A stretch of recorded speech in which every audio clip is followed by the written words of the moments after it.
When an arrogant billionaire woman mocked a black janitor, "If you can play that piano, I'll marry you," she had no idea that night would become the greatest shock of her life. That night, New York blazed with light. Outside the Whitmore Grand Hotel, spotlights swept across the red carpet, cameras flashing like bursts of fire.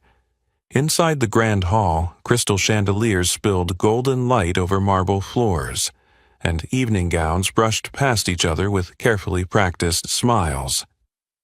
It was a typical high-society fundraising gala, where stories of generosity flowed as smoothly as the champagne, and the hands that had polished the floors since dawn seemed to vanish into thin air.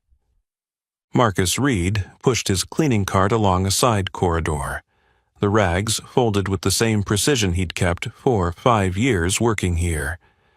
He knew the silent language of this space, the cool nods, the eyes that looked past your shoulder, the way footsteps shifted away from the camera frame.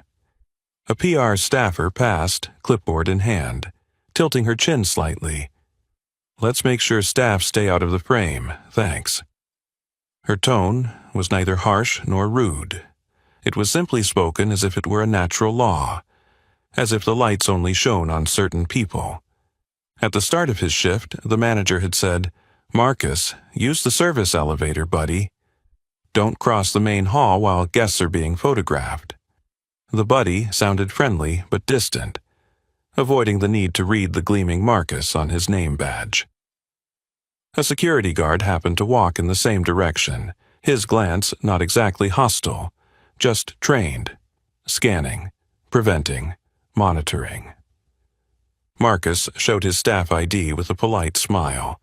The man nodded and walked on, but when Marcus skirted the edge of the main hall to collect a few empty glasses, the sound of black dress shoes followed him for a few beats.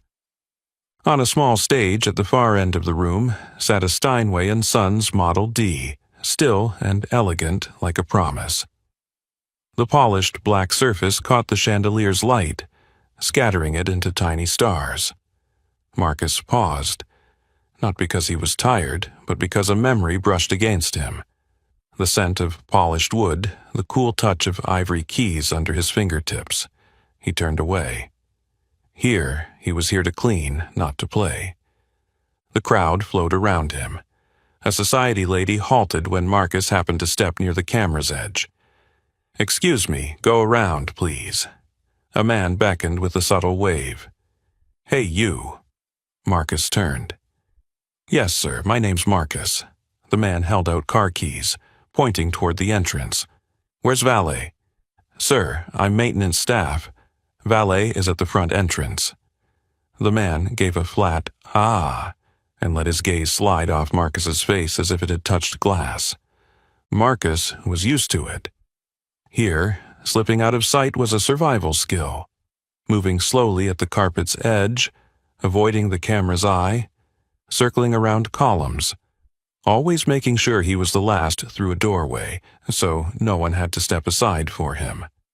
Occasionally, someone would mutter behind him, "You don't belong here." Not addressed to him directly, just to the air shaped like him passing by. He collected glasses, replaced ashtrays, wiped table edges. Another PR assistant hurried by, adjusting the backdrop. "Staff, please stay outside the photo line." "Understood," Marcus replied, his voice as flat as the freshly polished floor. Gloria Johnson, the veteran housekeeper, passed by and set a pack of tissues on his tray. "Marcus, take a break, have some water." "I'm fine, Miss Gloria." She looked at him a moment longer, as if she wanted to say something but knew not to in a crowded hall. From the grand doors, a group of guests entered under a choreography of lights. Smile, flash, turn, flash. Fingers touch the glass. Victoria Whitmore emerged at the end, her red silk gown catching the light like a sculpted flame. Diamonds flickered along her collarbone and wrist. She strode to the microphone, her voice firm and bright as polished glass. "We are here tonight to remind each other that hope always has a place. I trust everyone will be generous, The applause was polite, blending with the scent of expensive perfume and champagne foam. The same security guard trailed Marcus as he kept to the edge of the hall. No one had told him to. It just happened, as part of a collective reflex.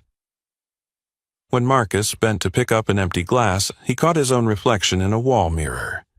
Navy shirt, black gloves, calm eyes trained over years. On the far side of the glass lay a neat story of kindness and charity. On his side was the man who polished those stories until they gleamed. A young female guest holding her phone paused where Marcus stood. "You? Sorry, could you move?" She didn't look at his name tag. "Yes, ma'am, I'm Marcus." "I'll step aside." His name fell softly between strands of background music, so light it seemed no one heard. He stopped at the edge of the stage, scanning the table setup. Napkins folded precisely, glass count correct, ashtrays under half full. Another security guard approached with a polite smile. "Sir, this area is for guests."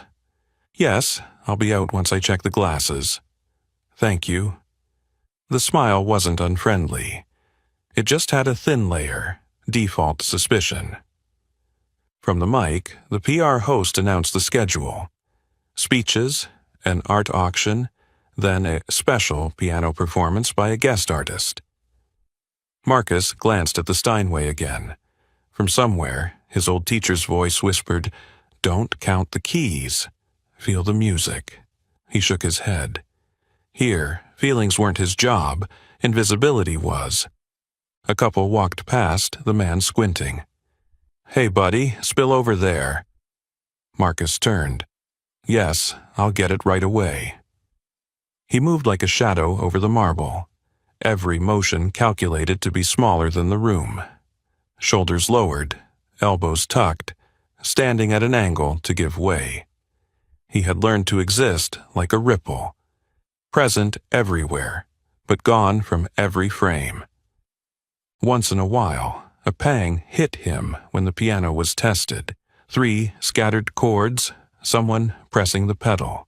The sound was full, deep, recalling nights he sat at a piano until his fingertips numbed, trying to place a melody exactly where it belonged on the score of his life. Now, that melody sat behind a door he had locked himself. The key, he thought, was lost somewhere on the road to becoming someone no one needed to notice. "Marcus, service route," the manager reminded, eyes flicking toward the photo corner where donors lined up their smiles. "Don't cross the main hall." "Yes, sir." Marcus turned toward the service elevator. At the narrow junction of 2 corridors, he paused, not from fatigue, but to swallow something unnamed. Then he moved on. The gala was running like clockwork. Speeches on cue, laughter in the right places, cameras at the right angles. Invisibility ran just as smoothly. Staff took the back route, names blurred into buddy or you, eyes reminding, "You don't belong here." Every piece fit neatly into the gleaming machine. Only Marcus, in a brief moment before the service door closed, looked back at the Steinway. The chandelier's light spilled over the piano's surface, pooling into a quiet glow. He exhaled softly, as if placing a small stone into a river. Then he pushed his cart inside, the door closing behind him, quiet as a blink. Dignity has no uniform, it has courage. The service elevator door had barely closed softly behind him when Marcus steered his cart back toward the edge of the hall to collect the last few glasses before the speeches began. Everything was running on schedule, and he knew a single scratch in the flow could shift the entire tone of the room. A PR woman, clipboard in hand, swept past, speaking as if to the air. "Remember, keep staff out of the photo line." Across the room, a security guard unconsciously matched Marcus's movements, without needing any orders. In the camera's circle of light, Victoria Whitmore stood as if she were the fixed point of a carefully drawn graph. The red silk gown clung perfectly, diamonds catching the light, her smile set to the correct angle. In her head ran a list of risks: a major shareholder irritated by last week's labor lawsuit, an unpredictable journalist present tonight, a new donor who needed wooing. The speech outline, the camera angles, who stood with whom, what must not happen, she knew them all by heart, like multiplication tables. What she didn't factor in was the human element outside the plan. Marcus bent on one knee, reaching for a glass that had rolled deep under a table. He straightened just as Victoria turned away from a camera, flicking her wrist. Champagne splashed in a golden streak across the red silk. A breathless second passed before the room's attention shifted, eyes converging, phones lifting. "What the hell are you doing?" Victoria's voice cracked, sharp as glass. Marcus placed the glass on his tray, straightened, and opened his hands as if to steady the air in the room. "I'm sorry, ma'am, Sorry?" she cut in. "You stained this dress. Do you have any idea how much it costs?" The question wasn't meant to be answered. It measured the gap between someone entitled to demand and someone who needed permission to exist. A businessman smirked. No janitor could cover a scratch on that dress. Laughter rippled on instinct. Another voice, loud enough to be heard: "People like you should stick to the back." The security guard stepped closer, not to threaten, just standing like a period at the end of an accusation. Marcus kept his voice even. "I can cover the dry cleaning bill, ma'am." He knew the words were as thin as tissue. A month's wages wouldn't survive a boutique invoice. For Victoria, the fatigue of living in a cage of expectations condensed into a reflex, reclaim control. She half-turned, pulling the room's attention back to herself. "How about this?" she said. "If you can play that piano better than a professional, I'll marry you." She smiled, the sound cold and sharp, like a command redirecting the crowd. A beat of silence, then the room erupted. Someone joked, "Careful, more white keys than black." A few token she's, but eyes kept smiling. The harmless joke slid neatly into an old mental groove. Race wrapped in laughter to avoid naming it. Standing at the fringe, Gloria Johnson tightened her hold on a packet of tissues. She looked at Marcus, then at Victoria. She recognized that look. Someone who had never had to ask themselves whether they were allowed to stand here. "No need to make this a big deal, just a little accident," a woman said, but the cameras stayed up. Marcus could have slipped into the service hall as always, becoming a gap for the wave to glide past. But tonight something in him refused to retreat. "I don't need you to marry me," Marcus said, eyes steady, voice low but clear. "If I can do it, I want you to keep your word." A few chuckles shot out, testing how serious he was. Victoria arched a brow, trying to reel the moment back into a joke. "Perfect. Show us, buddy."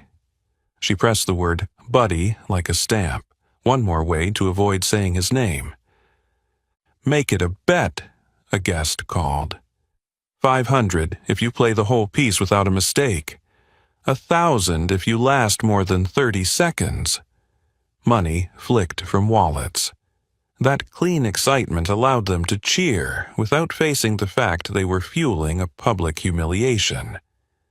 The PR woman glanced at Victoria. A second's frown, then a thin smile. If framed right, the clip could boost reach. In Victoria's mind, goodwill charts, audience reach, and headline potential flickered past. She'd learned to measure everything in numbers, and forgotten how to measure in people. Marcus shook his head when the bills were pushed toward him. "I'm not taking your money." "Then what do you want?" "Just one thing. If I do it, you'll remember every word you just said, in front of everyone here." A thin pause. Victoria laughed longer this time, confident she still owned the story. Deal. Plenty of witnesses here. She pointed toward the stage. That piano. The whole city's ready to watch you. The security guard walked in parallel, escorting a moving Risk.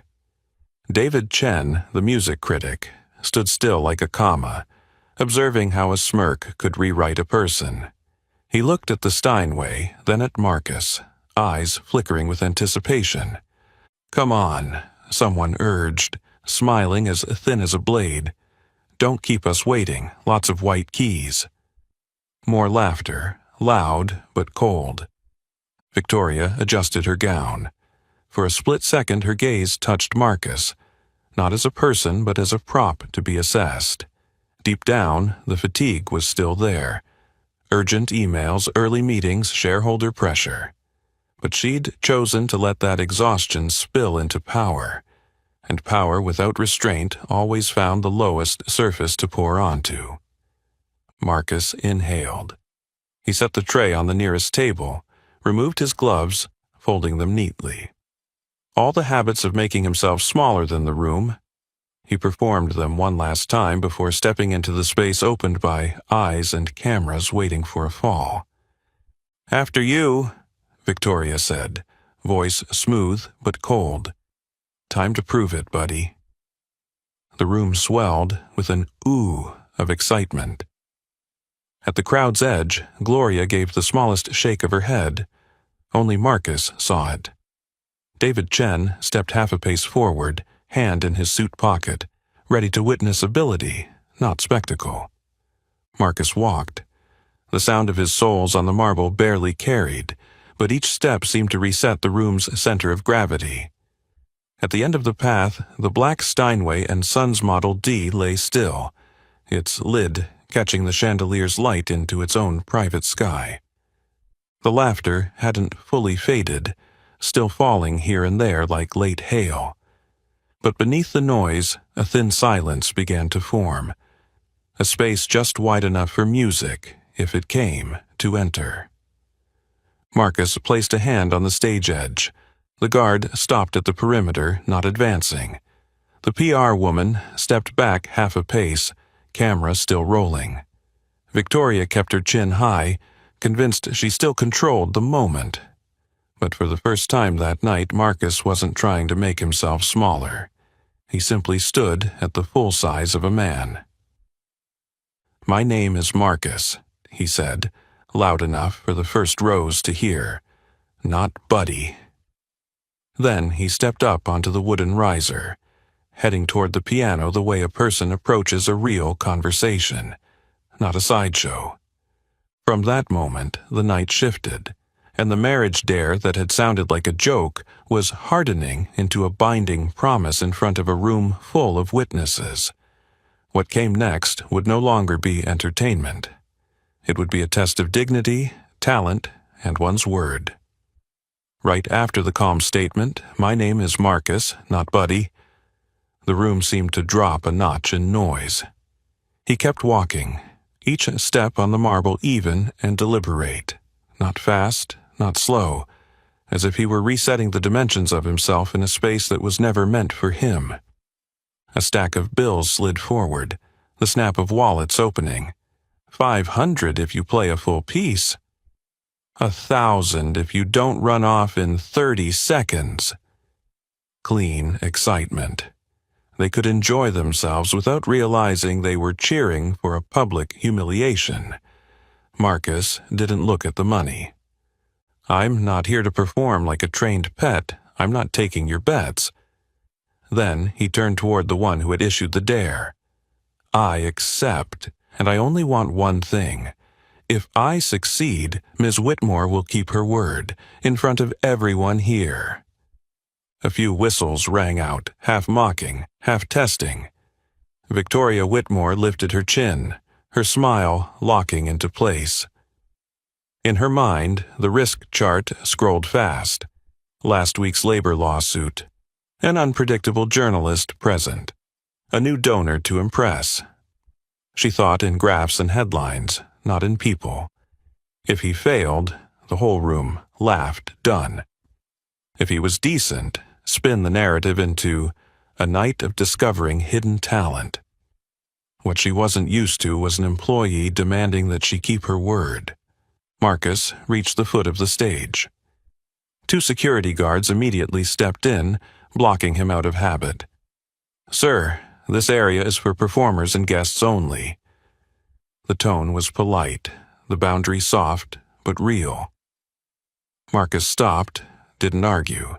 He tilted his head so they could see to the left, a white couple leaning happily over the stage edge, taking selfies with the Steinway in the background. No one stopped them. The guards hesitated for a beat, then returned to their positions in front of Marcus. The small moment laid bare the skew in the room. Same rule, enforced for only one person. At the edge of the hall, Gloria Johnson saw it, her lips pressing together. This wasn't the first time. A deep, clear male voice cut in, "Let him through." David Chen, the music critic, had been standing nearby. He didn't raise his voice, just shifted his shoulder slightly. "Tonight I want to hear music, not watch barricades move." The guards glanced at each other, then stepped half aside, opening the path but still flanking him, as if escorting a risk in motion. Victoria's brow tightened just slightly. She didn't like anyone else setting the rhythm. PR touched her sleeve and murmured, "Better if Chen speaks up, adds legitimacy." Victoria inhaled, returned her smile to its trained setting, the one she'd perfected all her life, turning emotion into procedure. A female guest muttered, "They should clean the piano too, Sweat." A light touch, bitter underneath. A polite remark carrying baked-in bias. Marcus removed his gloves, folded them neatly onto the tray. A small, decisive gesture, like shedding the invisible uniform. He looked up at Victoria. "Let's confirm one last time. You said, if I play better than a professional pianist, you'll marry me. I don't want that. I want you to keep your word, in whatever way you can, publicly." A male guest laughed. "Smart. Customizing the prize." Another added, "Keep her word how?" "Write a check." Marcus shook his head. "I don't need a check. I need proof that words here carry weight." David Chen nodded. "You're talking about public accountability." "Yes?" In Victoria's eyes, a flicker of hesitation, then it was gone. Around the room, phones were raised, tiny lights blinked. The risk chart ran again. Labor hashtags, conservative shareholders. She smiled, stamping it shut. "We're all witnesses here." David Chen followed. "And if he plays at a professional level, I'll say so to the press." A few short bursts of applause. Part of the room was ready to value principle, not just spectacle. Marcus nodded, stepped onto the riser. One guard instinctively shifted closer. Marcus didn't look at him, only at the path ahead. For years, it had always been blocked by mechanisms dressed in courtesy. Tonight, he was walking through, under his own name. "Let him through," David Chen repeated, as if placing a period at the end of the sentence. The guard froze, then moved to the edge. Below, the selfie couple still joked about white keys, black keys. No one shushed them. The entire room's eyes were on one man, and its expectations gathered for a fall. Marcus stood before the Steinway & Sons Model D. He placed his palm on the lid, cool, solid, familiar. He didn't open it yet. He looked down, calling the challenger by name. "Miss Whitmore, I want to hear you say one thing. Clearly, I will keep my word." For the first time that evening, Victoria missed half a beat. She wasn't used to reading lines someone else had written, but in front of too many cameras with PR nodding for her to lock the narrative, she lifted her chin. "I will keep my word." The final syllable was thin as wire. It was both a promise and a fence. Gloria released a breath only Marcus noticed. He lifted the lid. The hinge gave a soft, clean click. In the front row, a woman whispered to her friend, "What if he really can play?" The friend shrugged. "Then we've got a good story." They still spoke about a story, not a man. Victoria kept her smile, her thumb brushing the now dry champagne stain. The fatigue at the base of her neck, day-long meetings, urgent emails, difficult shareholders, had been poured into a dare, as easy as snapping her fingers. A discordant thought crossed her mind. Why had she tossed that line so easily? Then the PR logic covered it again. If he's good, we discover talent. If he's bad, the room laughs. Win-win. Somewhere, the word dignity still waited outside the door. Marcus pulled the bench out and sat. He checked his distance from the keys, dropped his shoulders, loosened his wrists, old rituals returning like muscle memory. He spoke loud enough for the first rows to hear. "Thank you for making way." It sounded polite, but anyone hit by it would understand. He was speaking to the guards, and to a system that had long kept him at the hall's edge. The crowd steadied itself with a few jibes. "Get on with it. Don't keep us waiting." At the fringe, the man from earlier murmured, "Look, his hands are shaking." His friend replied, "Of course they are. Who wouldn't hear?" David Chen gave a small smile. "Shaking or not, the music will answer." Marcus set his fingertips on the keys, just touching, not pressing. The air felt taut and thin, as if waiting for a snap.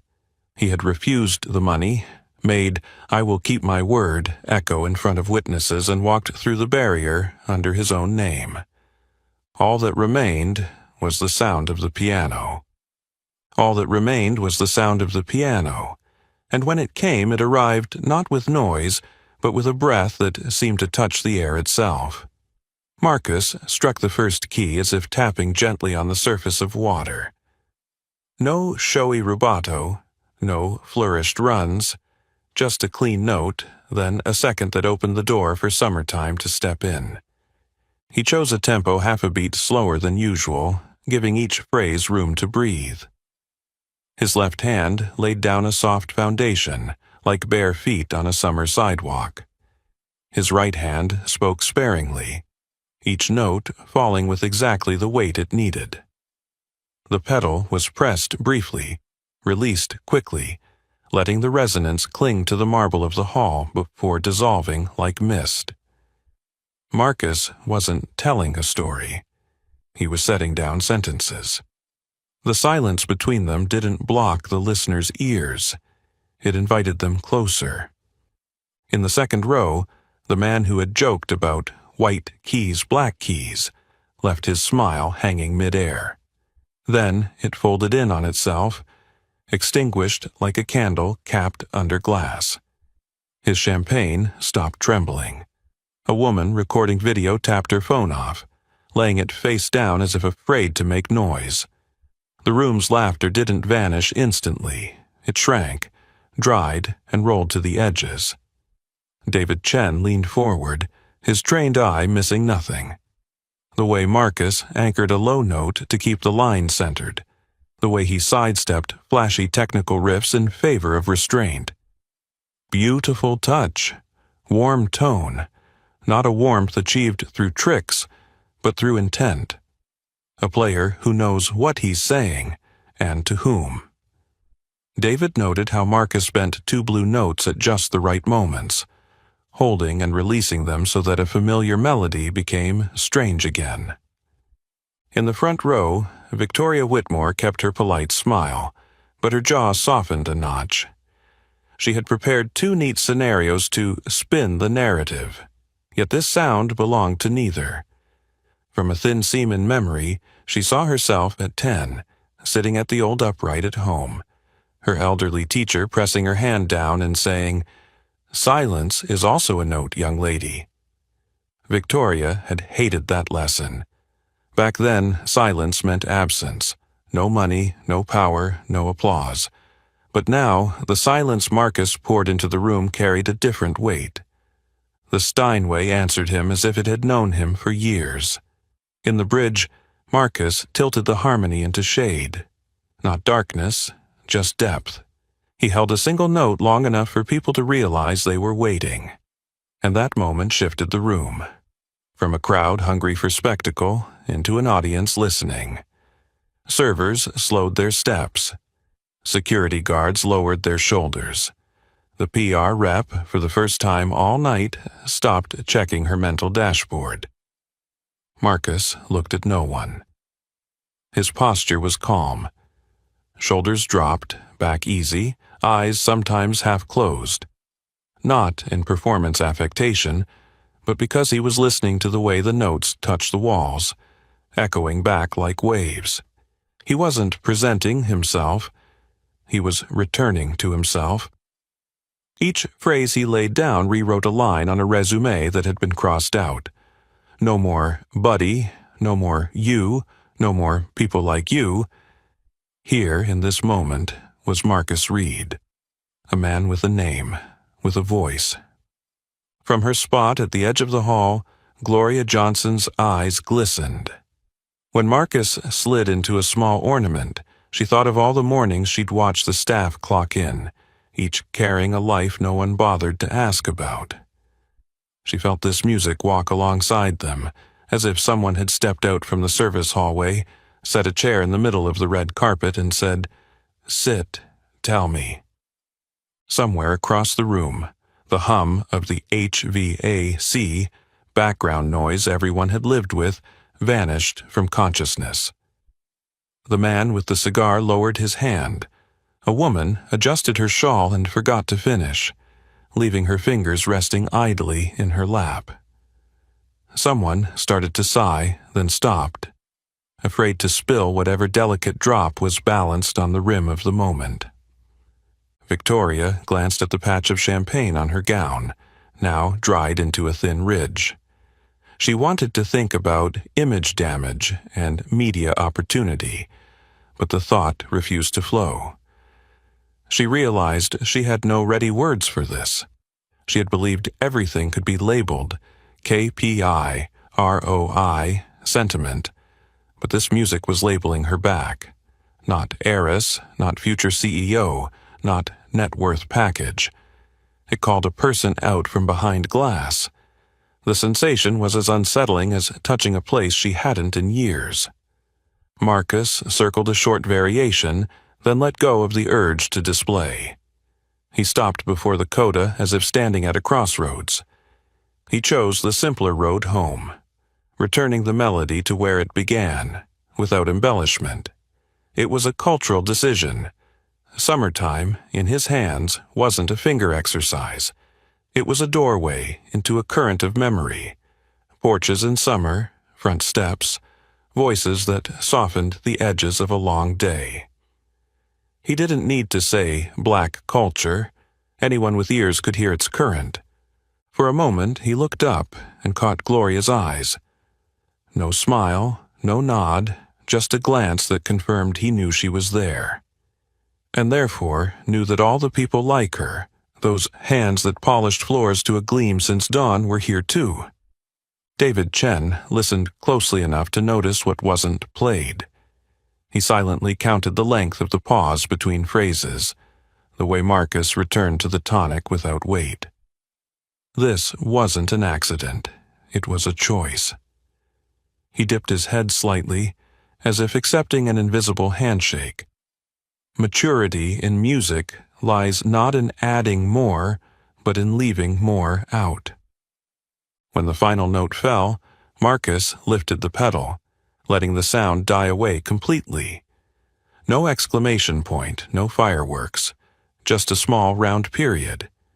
And then silence. Not the awkward silence of a spilled champagne moment.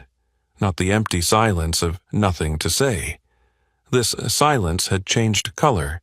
Deep, warm, present. The room seemed to inhale all at once. A single clap rang out, then halted, like someone knocking but remembering someone was asleep. Marcus didn't turn toward the audience to seek approval. He sat still, hands loose in his lap, eyes on no one in particular. His posture said the rest. I am not here to prove. I am here to name. To name myself, to name those just pushed out of the frame, to name dignity that wears no uniform. In the front row, Victoria felt a voice inside her, one she usually smothered with her calendar, stir. What have I just done to this man? The question didn't stop at Marcus. It swept back over all the staff she passed without seeing each day, over the emails requesting, use the service elevator, stay out of the photo line. It left a thin chill at her neck. She looked up at the chandelier, the light that had always sided with her, and for the first time that night she saw it as neutral. A young server, tray in hand, stood frozen as if spellbound.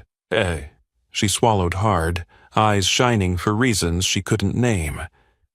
Beside her, the guard who had instinctively blocked Marcus let his elbows drop.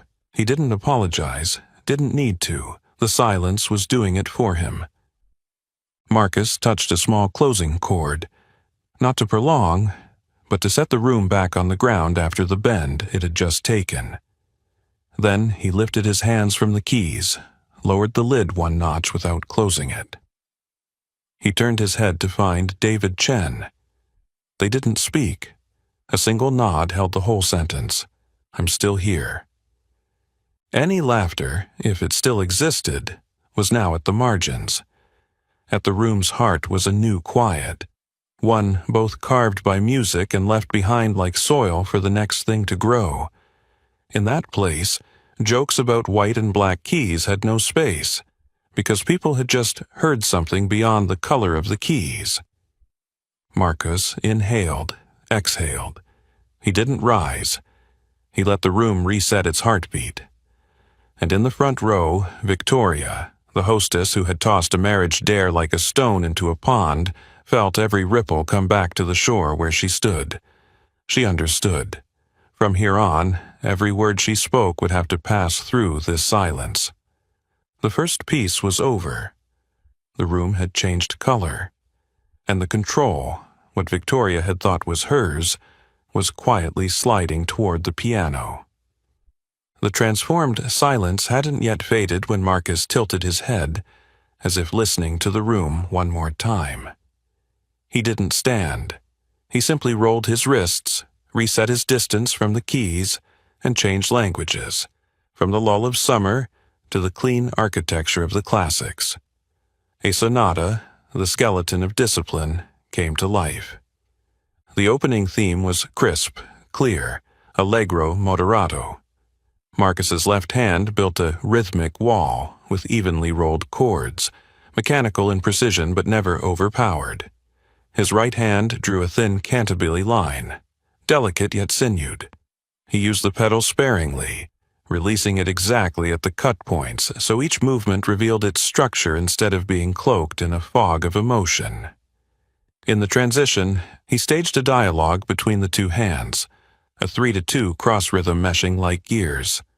Every accent landed just enough to support the next phrase, never forcing it.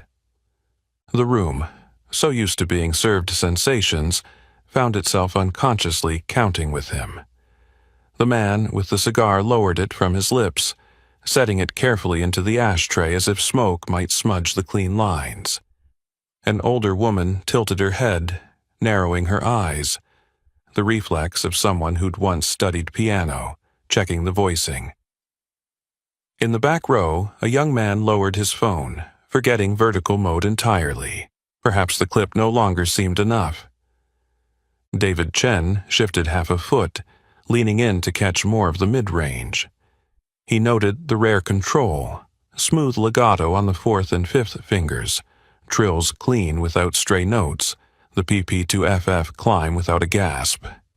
In the development section, Marcus carved the theme into fragments, rotated and reassembled them, the arc of dynamics rising by intellect, not adrenaline. David exhaled softly, almost to himself.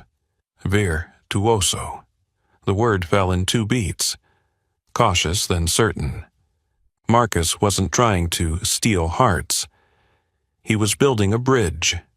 Those who had come for sport understood halfway across. They were standing before art. The faint shifting of chairs subsided. The guard who had stepped in to block him earlier lowered his shoulders. For the first time that night, his eyes were not watchful, but following. Victoria Whitmore sat upright, the smile on her face like an old mask. With each phrase, she felt the invisible dashboard in her mind. KPI, headlines, sentiment. Lose signal for a few seconds before flickering back. She glanced at PR. That's enough, isn't it? The other's eyes wavered. If we cut at the peak, we'll be crucified. Victoria bristled at a situation she didn't control. She wanted to put down the period, to bring the night back onto the outline she'd planned. In the coda, Marcus let the arpeggios pass like a draft of wind, breaking on the dynamic stair just before a fort, then refusing to step on it. He returned to mezzo piano, closing the phrase with a cadence as clean as a boundary line. This was the power of control, knowing where you could be loud and choosing not to be. Another silence. This time, applause erupted instantly afterward, sharp and full. Not the polite clapping of a gala. This was recognition. A few people half rose, then one whole row stood. Prejudice hadn't vanished. It had simply stepped back, glancing around for allies. David Chen lowered his chin by exactly a centimeter, a professional's gesture. He angled slightly toward the waiting cameras. Professional standard.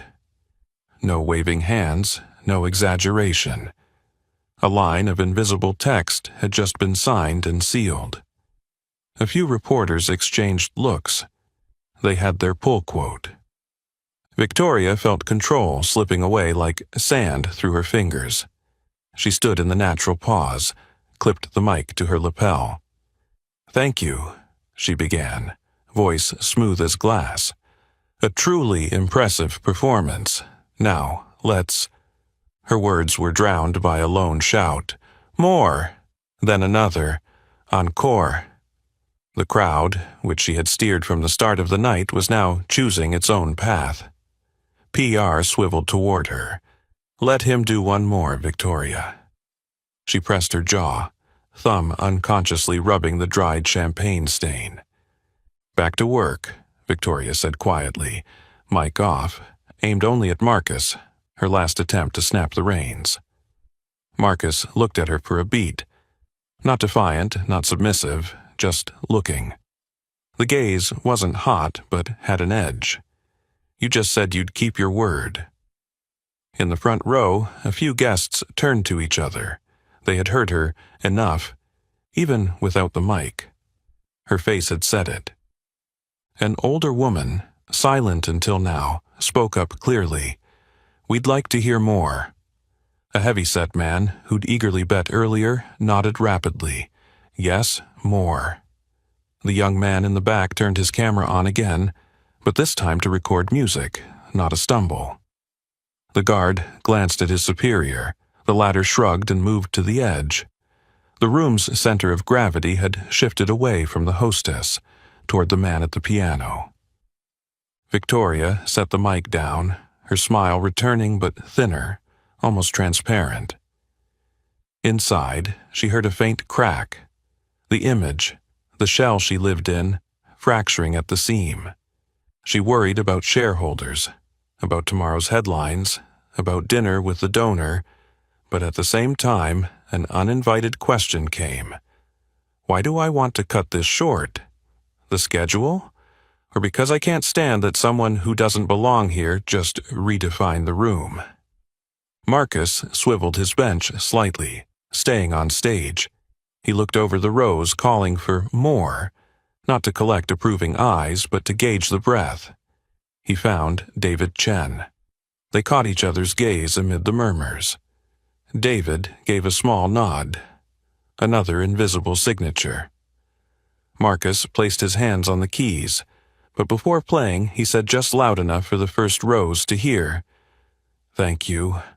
I won't make you noisier. I'll let the music do its part."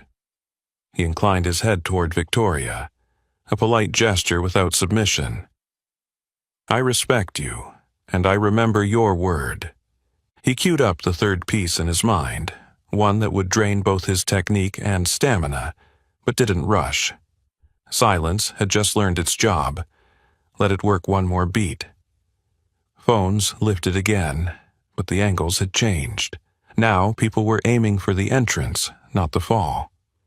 At the edge, Gloria Johnson laid a hand over her heart, a smile just beginning at her lips. She saw the other servers standing a little straighter, as if the spine of the whole evening shift had been realigned. The guard who often blocked Marcus stepped back another half pace, not in fear, but as if not to blur the outline taking shape. Victoria sat down. PR whispered the revised schedule. "We'll call this a special set. After this next piece, you step in to thank him and announce the auction." Victoria nodded, eyes never leaving Marcus's hands. She didn't know if she was hoping he'd stumble so she could reclaim control, or soar so she wouldn't have to hold it anymore. Marcus lowered his wrists. The opening theme of the next piece hadn't sounded yet, but the room was already leaning toward the piano. Somewhere, the feeling of sport had slipped from the grip. What remained was art, and the people standing before it, no longer hiding behind their roles. He closed his eyes for half a second, just enough to hear the clock inside click into place. Then he opened them, struck the first note. The room, like a sail catching the perfect wind, swelled, and the night, decisively, shifted into a new orbit. The very first note landed, and the entire room leaned toward the piano. Marcus locked the door behind any lingering doubt. No more lullabies, no more separate architecture of discipline. He chose an extreme technical piece. Steep double-note passages, long octave leaps, razor-close hand crossings, shifting 3 to 4 to 6 polyrhythms trading roles without pause. This wasn't a piece to sound pretty. It was a summit that demanded both muscle and nerve. His left hand drove an ostinato smooth as a belt drive. His right hand strung staccato beads as precise as a sewing machine. In the second section, he bent the theme into a left-hand trill, a difficult, rarely chosen move, while the right hand walked the high register like a tightrope. The pedal was dotted only at phrase openings, lifted before any clouding could occur. Even on repeated note runs, he used a wrist rotary instead of the arm, keeping the speed without breaking the sound. Everything was control, no strain showing. The audience held its breath in the face of visible difficulty. The man who had once joked about white keys, black keys, drew his hand away from his glass. The security guard, who had blocked Marcus earlier, was now unconsciously leaning forward. Gloria Johnson gripped the edge of a table, the pulse in her wrist clear in each beat. The PR woman looked up from her screen, abandoning an unsent text. Laughter had slipped out of the room long ago. What remained was attention. Victoria Whitmore tried to erect a mental fence quickly. This was her event. This was her story to tell. If necessary, cut. But the music belonged to no fence. It took its own route, through the chandeliers, through the cameras, past the KPI formulas. In the coda, Marcus pushed a tremolo octave to the lip of Fort, then didn't break through. He reined it in, detoured into a short glissando, returning the phrase to piano like a graceful stop command. The break was so smooth that the whole hall felt as if it slid half a step further. Silence. One beat, two. Then an explosion. A thick, unified standing ovation erupted. The front rows stood, then the back. Chairs clattered. Glasses chimed, but no one cared. Phones rose like a forest, no longer hunting for a fall, but holding on to a moment. At the stage's edge, David Chen clapped half a beat slower than the rest, as if to measure it precisely, then spoke just loud enough to be caught by someone's recording mic, at a very high professional level. Marcus remained seated, hands loose. He didn't bow yet. He gave the room back to itself. The commotion belonged to them. Victoria took the mic. "Thank you," she began, but the clapping didn't drop. One group of guests shouted, "Encore!" Another called, "Marcus!" She tried again, her voice smooth, "We!" This time, the applause surged like a wave, not hostile, just not hers in this moment. PR whispered at her shoulder, "Don't cut it now." Her phone buzzed constantly. Internal messages, social media tags, an email from legal counsel, "Avoid binding statements. Marriage is a personal legal matter." From mid-hall, a man's voice rang out, "You said you'd marry him if he played better than a pro." Another followed, "Keep your word." Several cameras pivoted up to her face, stage lights catching the rise and fall of her collarbones with each breath. She remembered exactly the "I will keep my word" she'd said earlier, words Marcus had made her repeat. They felt like a lock now, clasped around her wrist. Not a legal shackle, but a moral one. In her head, two dashboards crashed into each other. Reputation, shareholders, donors, lawyers, marital clauses on one side, a room full of witnesses, a respected critic's professional level on the other, and a video already on fire. She knew, legally, the joke meant nothing. Marriage couldn't be coerced, she could dismiss it as hyperbole. But in the court of public ethics, she was cornered. Refuse, and the story became heiress promises, then reneges. Go along, and she was locked into a personal decision. Irrational, dangerous. Marcus rose just as the clapping dipped a notch. He didn't walk toward the mic. He bowed slightly, enough to honor the room standing. Then he looked straight at Victoria. No demand, no pressure, just the reminder in his gaze. The words are on your side. David Chen stepped half out of his row, speaking at a clip-worthy volume. From a professional standpoint, he just performed at a level I'd gladly put my name to in print. No more, no less. It was exactly the stamp that tightened the moral lock. A few donor faces turned to each other.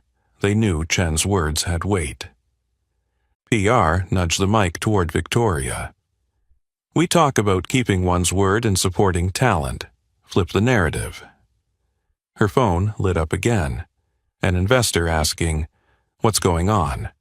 A journalist requesting a statement. Corporate counsel texting, "Do not confirm intent to marry." Victoria flashed back to her teens the first time she was told, "Don't let anyone steer you. Keep your hands on the wheel."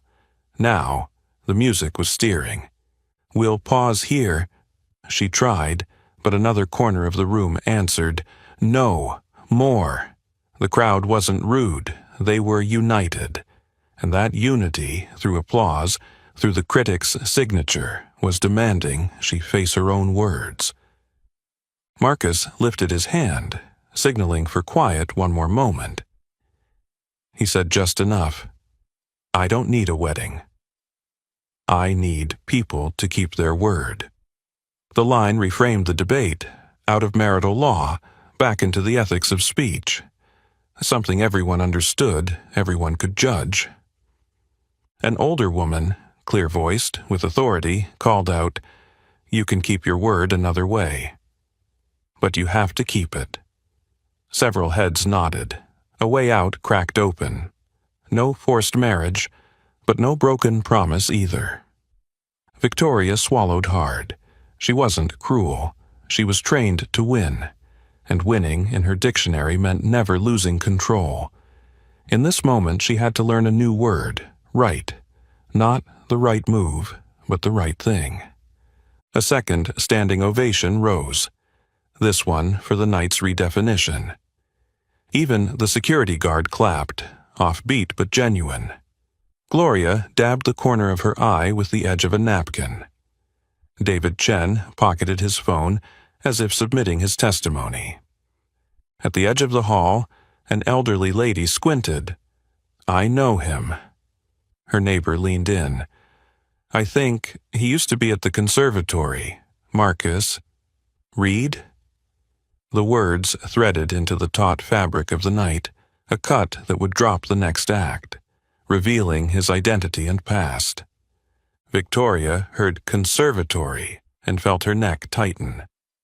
If the story turned into forgotten prodigy, every eye would swing back to judge her, not just for a cruel joke, but for abuse of power.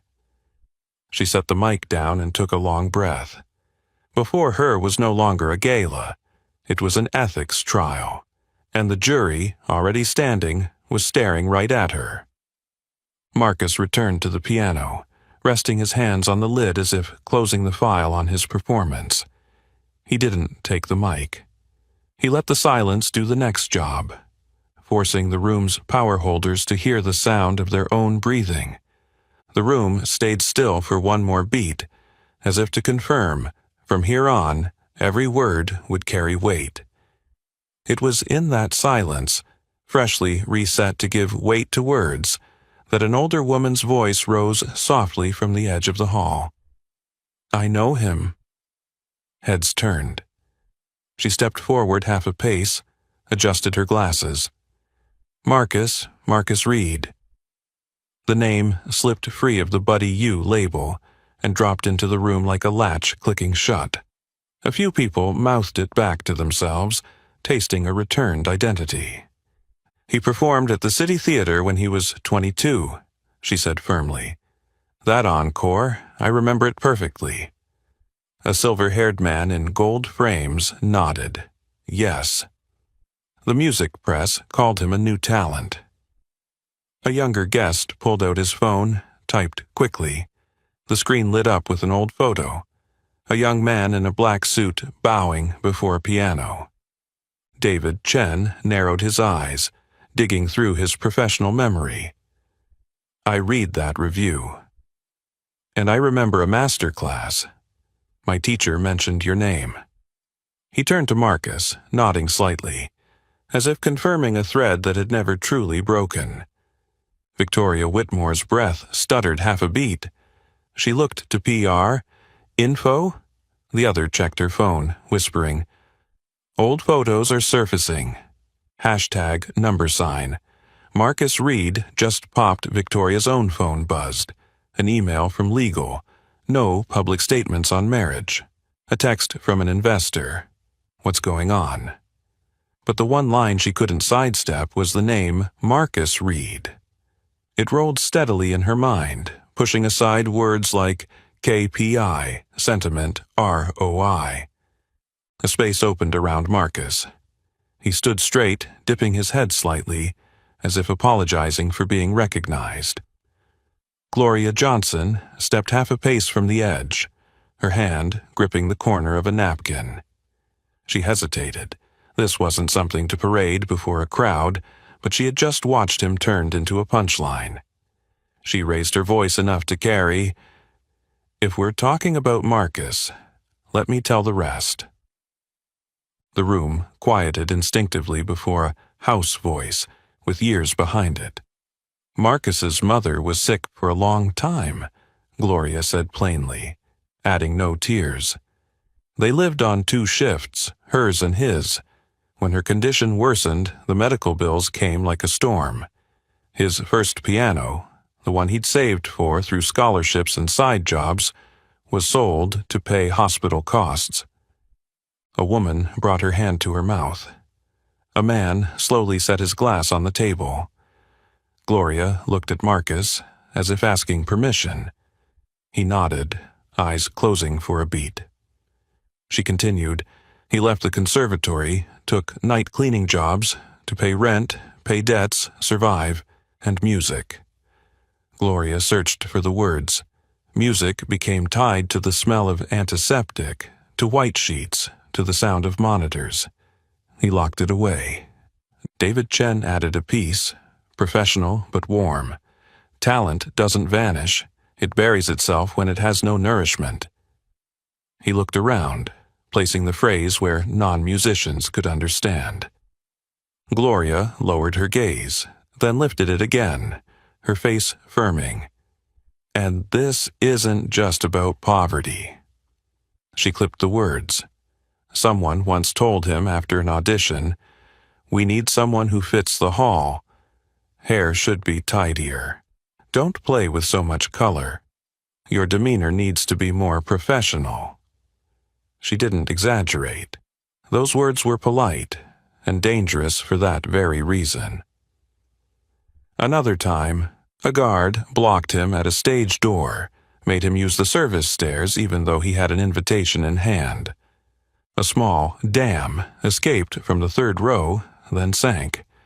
Some guests looked at each other, their own words to their staff suddenly appearing in letters before them. The barrier here wasn't brick, it was etiquette wired into the mind. Marcus heard his name repeated in the room. Marcus, not Buddy. Each time was a small hammer tapping old paint. He drew in a deep breath, held it, let it out. He didn't want tonight to become his private tragedy in public. But Gloria wasn't telling a sob story. She was naming the problem, the polished system that had pushed him to the margins. Victoria's mind flashed to the checklist she'd sent internally. Staff, stay out of the frame. Use service elevator. Don't stand in the lobby during guest check-in. She wanted to defend herself. That's procedure, not discrimination. But behind that thought came another, quieter one. Who writes the procedure? She looked at Marcus and, unbidden, saw the simplicity in his stance contrasted with the complexity of the glass casing around her own life. David Chen gave a small nod to Gloria, a thank you for naming it plainly. He added the professional credential. At the conservatory, he topped the piano class 2 semesters in a row, he said. I have an old note from a professor. Deep touch, wide ear, pedal control rare at his age. He didn't mention the times Marcus lost funding because he didn't fit the face of the program. The phrase was too sharp to throw now, but the attentive had already connected it when Gloria said, "Fit the hall." A middle-aged man frowned. That still happens today? Another sighed. It never stopped, just speaks another language. Shame, rare at a gala, was now present. Not loud, but heavy. Victoria lifted the mic, then set it down. She knew anything she said now would be filtered through the moral lens just raised. She glanced at PR. The other shook her head. Don't defend. Listen. It was advice unfamiliar to someone who lived by steering. But tonight, silence was again in the right place. Gloria closed, her voice steady. He doesn't need anyone's pity. He only needs to be called by his name and not be blocked from doors that should already be open. She turned to Marcus, smiling. Tonight you opened one yourself with music. Marcus nodded, eyes damp but steady. He looked around the room, at people who had laughed earlier, now sitting upright, at the guard who had blocked him, now slightly bowing his head, at Victoria, her face blank for a rare second, like someone seeing her true reflection. I didn't leave music because I stopped loving it, Marcus said, speaking about himself for the first time tonight, his voice low, clear. I left because every note I played took me back to the hospital room. I needed to do something simple, pay rent, pay debt, survive. He paused. Tonight, I remembered why I learned to play, not to get applause, but to be a person. The line clicked a second lock in the room. Recognition was no longer about skill. It became agreement that before them stood a whole human being. At the hall's edge, the woman who'd begun the recognition said softly, "We've lost you for too long. David Chen replied, as if entering it into the record, "From now on, write it right. Marcus Reed." Marcus nodded, a faint smile. Victoria Whitmore stood in the middle of waves moving against her. She knew the game had changed. No more cut at the PR beat, no more rewrite the narrative with a few neat lines. Before her was a man who had reset the measure of dignity, and behind her, in the phone still buzzing, was a world demanding she keep her word in its true sense. The night, from here, would not return to its old structure, and the next act, media storm, pressure, closed-door conversations, was already standing just behind the door that had been called open. The "say his name" silence had barely closed when the hall erupted in a storm of phone alerts. Screens lit up in scattered blue dots. Push notifications pinged without pause. A young man shouted, "It's on TikTok." Another added, "X is flooded with clips." On several phones, the same headline repeated, "Heiress mocks black janitor. Then he plays like a genius." Beneath it, hashtags swelled by the second. $, Marcus Reed, $, keep your word. $, Whitmore Grand. One viral edit cut Victoria's Marriage Dare directly against Marcus's Summertime and Sonata performance.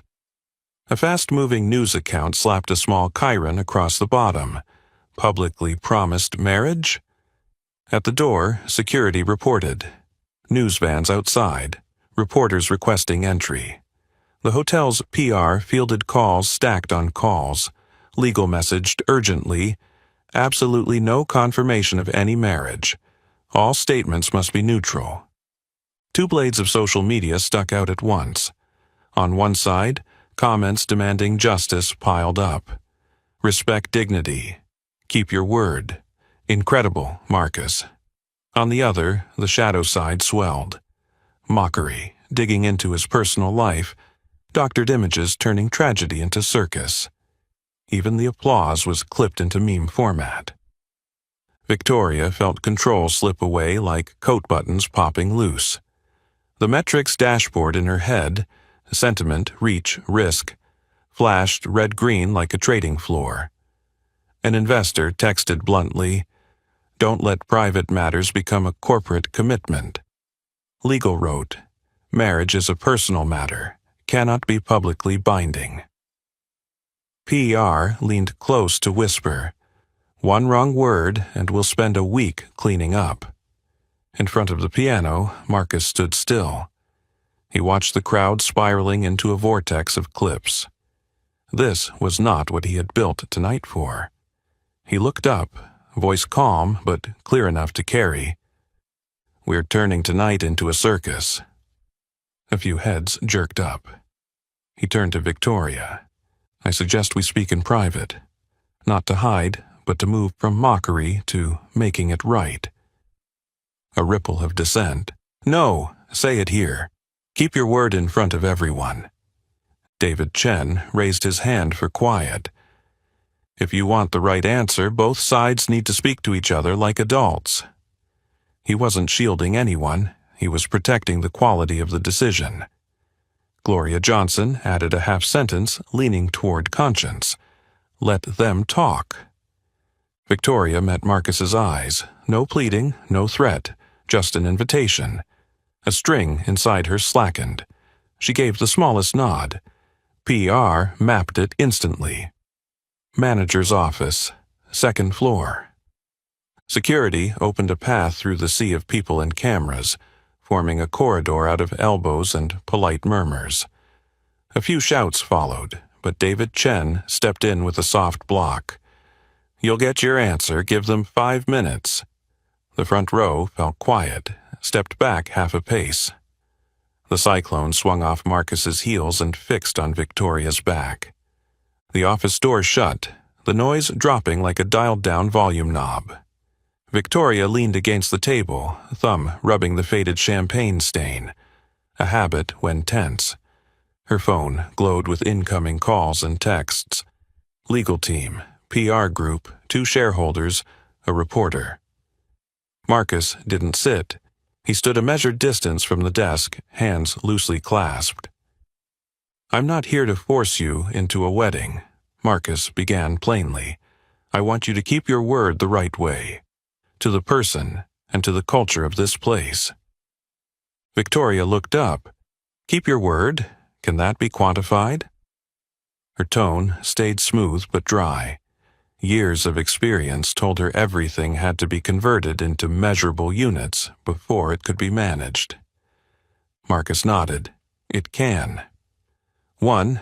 A public apology. Use my name, acknowledge the act and its impact, none of that if anyone was offended language. 2. Concrete commitments." He counted them off on his fingers. The Reed Family Scholarship Fund for underprivileged music students, quarterly free community concerts, and bias awareness training for management starting with you. He paused, eyes steady. 3. Procedural change. Remove the keep staff out of frame rule. Call employees by name, stop blocking service elevators without cause, set up listening sessions with frontline staff and an anonymous channel. Victoria heard training, listening, drop procedures, and felt a flicker of irritation. These, to her, were synonyms for losing control. She swallowed the reflex and asked, "And your part?" "I take no money. I take an opportunity to return to music, to play for the public, especially where music is rare. I'll advise you on building a culture of respect. Not on stage, but in hallways, in emails, in meeting agendas." In Victoria's mind, two voices wrestled. The old voice, "This is a crisis. Shut it down. Forget it." The new one, quiet but right, "This is your one chance to do something that matters." She looked at Marcus, realizing what unsettled her most wasn't his demands, but his precise calm. No begging, no bargaining. He was setting the standard. Her phone buzzed again. Legal. Only say, respect for talent, commitment to inclusion. Avoid, keep your word, too risky. PR, if we pivot to scholarship plus programs, positive spin possible. Investor, avoid setting a precedent. These arrows all pointed to a safe path, speak smoothly, do little. But that safe was now dangerous. The crowd had already heard, keep your word. Dodging it would pour fuel. "If I do this," Victoria asked slowly, "will it be seen as admitting to a systemic fault?" Marcus, "If the system has a fault, admitting it is the only start to fixing it." She hesitated a beat at the simplicity of it. She'd been taught since childhood to win, not to admit. But tonight, winning meant being right. "About that line I said, 'I'll marry you.' Marcus, no one has the right to force marriage. You can keep your word in the human sense. Use your power to lift, not to press down." The words settled into the room like a weight that fit exactly. Not ornate, clear. They paused. The far-off noise outside the hall was like surf behind glass. Victoria, for the first time, let go of the champagne stain under her thumb. "I need one thing. I don't want to become a character in someone else's clip. If I agree, I'll say it in my own words." "Marcus, all I need is for it to be done. The words are yours. The work is ours." The door cracked open. PR poked her head in. "They're waiting." TV's already inside. David Chen stood just outside, not crossing the threshold, asking only, "You two all right?" Marcus looked to Victoria. She took a long breath, not for show, but to choose. "I'll apologize, announce the scholarship fund, the community concert program, management training, and procedural changes," she said crisply, like listing an investment portfolio. Only this time, investing in people. She looked up at Marcus. "You come with me. But when I speak, I speak." "Marcus, I'll stand there, to confirm with my name when needed. Victoria tapped out a quick message. Prep statement. No marriage mention. Emphasize, keep your word through action. Legal sent back a draft. Unconditional apology plus specific commitments. She read it, deleted the hedging phrase, if anyone was offended, replacing it with, I was wrong. A small move, but it hurt. Before opening the door, Victoria paused, asking half for business, half for truth. If I slip, what will you do? Marcus. Remind you of your word in front of everyone. She nodded, a nod accepting a binding she'd spent her whole career avoiding. The door swung open. Noise, cameras, lights flooded in like a tide. The social media storm was still there, sharp and cold, but at its center was a small space just agreed upon. A shift from mockery to making it right. And that would be the measure of what came next, whether she would keep her word in action, before a city now watching. The doors swung open, and lights and cameras rushed in like a tide, but instead of retreating, Victoria stopped squarely at the mic. Marcus angled just to her right, close enough to share the noise, far enough not to steal the frame. David Chen stood front row like an official seal, and Gloria Johnson remained at the edge of the hall, still holding the corner of her napkin. Victoria looked around the room, inhaled, and this time didn't read from the safe draft. Tonight, I was wrong. I disrespected Marcus Reed, failed to call him by name, turned my own employee into a shadow. I apologized to him and to everyone we have ever treated as invisible. The I was wrong dropped into the room clean, with no, if anyone was offended cushion. PR held its breath. Legal fired off messages, but it was already too late. In a good way. She went on steady. About the line, I'll marry you. Marriage is not something to be wagered. I will keep my word the right way, through action. Starting tonight, I'm announcing a program of rebuilding and reform. The room leaned toward the mic. Some cameras turned to capture Marcus. He neither nodded nor shook his head. He let the words run their full course. First, Victoria said, we're establishing the Reed Family Scholarship for talented music students without resources, with priority for underrepresented communities.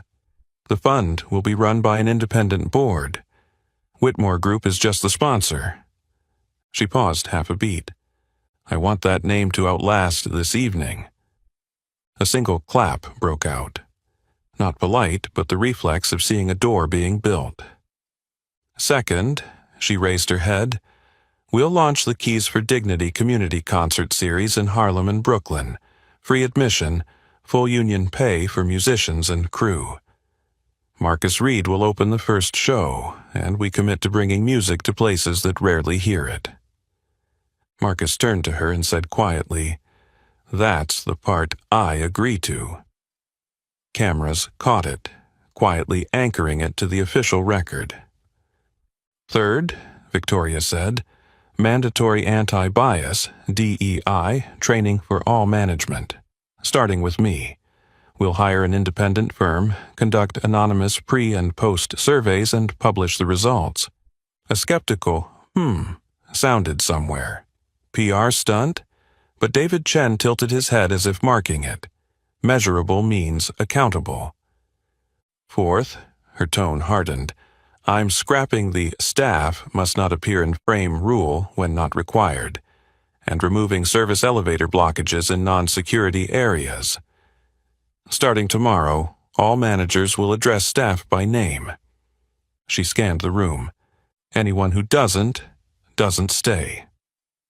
A wave of murmurs rippled through staff at the edges. A few instinctively adjusted their name badges, as if to make them seen. Fifth, Victoria paused, then said plainly, we're raising our minimum wage to a true living wage per city standards and adding health stipends for night shifts. Deadline, next quarter. An involuntary gasp escaped the crowd. This was no longer PR, this was budget. 6th, she slowed. Every month, I'll hold a listening session with frontline staff, with an anonymous channel direct to the executive board. No polished reports, only truth. Victoria lowered the mic a fraction, then raised it again. And finally, I'm inviting Marcus Reed to serve as my independent human values advisor for 1 year. Call it humility coaching. He'll have the right to say what I don't want to hear, and I'll be responsible for listening. A faint smile passed over Marcus's face, not for winning, but for the right thing being named. Camera shutters snapped. A reporter called out, "Do you admit you discriminated?" Victoria inhaled, "I admit bias exists in my organization, and in me. I take responsibility for fixing it. Not perfect for legal, but right for ethics." Faces that had smirked earlier fell silent. Marcus asked for the mic, only for a few seconds. "Thank you. I don't need a wedding. I need what's been promised to be done. I accept the advisor role, not to grade, but to ask. How do we treat people when the cameras are off?" He handed the mic back. "Clean." Gloria tilted her head, eyes wet but dry-cheeked. She leaned toward Victoria as she stepped down. "Thank you for saying I was wrong. From tomorrow, call me Gloria." Victoria hesitated, then nodded. "Yes, Miss Gloria." The hierarchy flipped, but into its right place. In the front row, David Chen spoke just loud enough for the mics to pick up for the background of clips. "This isn't a fairy tale. This is governance. And governance means measuring promises by actions." A definition planted among the forest of hashtags. Still, the other side of social media scratched. The hashtag number PR stunt rose alongside number keep your word. One account sneered, "A few concerts and it's over." Another replied, "Living wage is real." The two edges of the internet ran in parallel, but now the checkpoints were drawn: timelines, programs, fund name, listening session schedule. Truth had a place to land. PR handed over a rough printed timeline: Q1, scholarship applications open. Next month, 2 Harlem, Brooklyn concerts. 8 weeks, first DEI training. Next week, no staff and photo signs removed. Next quarter, new wage table. Victoria initialed the corner, not legally binding to the public but like a self-imposed contract. A shareholder texted, "Short-term loss." Victoria replied, "Long-term risk reduction." She knew she'd have to prove it in the quarterly report, but for the first time she felt a breath of space under the pressure. Marcus turned, offering his hand. Victoria shook it. No photo op, no performance. Cameras still pressed in, but in that clasp they split the weight in half. "Tomorrow I'll send the schedule for the first session," Marcus said. "I'll invite cleaning crews, security, kitchen staff, the ones who use the service elevator." Victoria nodded. "And I'll take that elevator with them." The words escaped before she could stop them, but they were right. A reporter threw one last question. "Do you call this keeping your word?" Victoria looked straight into the lens. "I call this keeping my word through reform. See you when we report progress." She set the mic down. "No bow. Do first, bow later." The room loosened slightly as if it had just exhaled. The social media storm still screamed outside, but at the eye of it, the frame was built. Scholarship, concerts, DI, wages and benefits, new policy, listening sessions, a human values advisor. Things that would either take root or expose who broke their word. Marcus looked at the piano for one last beat. He wouldn't play again tonight. The music had done its work, bending the room so words could enter. The rest would be timelines and labor. And as the camera lights lowered, he saw Victoria walk to Gloria first. She spoke quietly, clearly. "Miss Gloria, thank you for reminding me with the truth." For the first time, she called a staff member by name in front of the whole hall, not to be recorded, but because it was right. The night wasn't over, but law and life had a new agreement. The rest was simple. Keep the word. They stepped out of the meeting room just as the noise in the lobby was cresting. Victoria walked half a step ahead, but when they reached the edge of the carpet, she slowed to let Marcus come level with her. PR handed her the mic. She didn't look at the teleprompter. "I'm Victoria Whitmore. Tonight I was wrong with Marcus Reed and Gloria Johnson. With the way I addressed you, my attitude, and the harm I caused to people who should have been respected." She paused for a beat. "I apologize, unconditionally." The click of cameras moved closer. She continued, shifting from words to a concrete plan. Specific timeline. Reed Family Scholarship applications open on the 15th next month. Independently managed. Board list will be announced this weekend. Keys for Dignity. Harlem. 2 Saturday nights next week at 6:30 p.m. Brooklyn, Sunday next week at 5 p.m. Free admission, full union pay. Mandatory DEI training for all management. 8 weeks. Anonymous pre- and post-surveys. Public report next quarter. No staff in photo policy ends tomorrow morning. Service elevators opened in non-security areas. Staff addressed by name. Wages and benefits. Implement city living wage and night shift health stipend by next quarter. Listening sessions. I will host every Monday at 9 a.m. in the B1 break room. Anonymous feedback channel goes live tonight. She closed her notebook and looked straight ahead. Our cultural KPIs will include turnover rate, internal satisfaction score, percentage of complaints resolved on time, and pay gap by function. I am personally accountable for these numbers. A ripple of surprise moved through the hall, not at rhetoric but at deadlines and metrics being staked. David Chen gave a small nod, like a final stamp of authenticity. Victoria lowered the mic and turned toward the staff standing at the edges. "Ms. Gloria, thank you." Then to the blue, white, and black uniforms. "Tomorrow, if I call anyone Buddy, remind me by my own name." There were a few small, relieved laughs, but this relief had a spine. PR signaled the tech team. Behind the stage, a large screen lit up with a temporary poster. Black background, white text reading Keys for Dignity, with Marcus Reed's name and performance dates beneath. At the bottom, in small print, a community concert series by Whitmore Grand. Admission free. No flashy logo, just enough to be recognized. Victoria didn't take the honorary seat. She stepped off the platform and found a spot in the third row, between a security guard and a waitress. She folded her phone, face down on her lap, no more looking at dashboards.